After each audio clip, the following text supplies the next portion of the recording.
मावळ प्रकरणात ज्या अधिकाऱ्यांना निलंबित करण्यात आलं ते अधिकारी सध्या माझ्या समोर आहेत. नेमकी त्यांची बाजू काय आपण जाणून घेणार आहोत.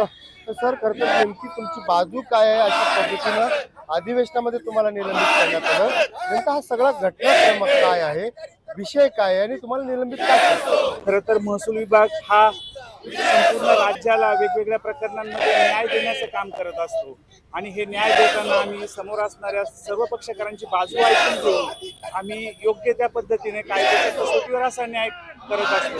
परंतु असा न्याय करणारी जी काही आमची यंत्रणा आहे त्या यंत्रणेमधील 4 तहसीलदार, 4 मंडलाधिकारी आणि 2 आमचे सहकारी ग्राम महसूल अधिकारी यांना कुठल्याही प्रकारची ही बाजू मांडण्याची संधी न देता शासनाने थेटपणे आमच्यावरती ही निलंबनाची कुऱ्हाड टाकलेली आहे.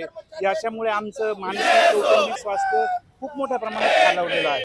माझ्या काळातली जी काही कार्यवाही आहे त्याला माझ्या वरिष्ठांनी ह्या सगळ्या गोष्टींची पडताळणी करून, मोजणी करून, अतिरिक्त वसूल करून हा विषय संपवलेला असल्यानंतर ही कार्यवाही झालेली आहे. माननीय मंत्री महोदयांनी तात्काळ निलंबन मागे घ्यावं.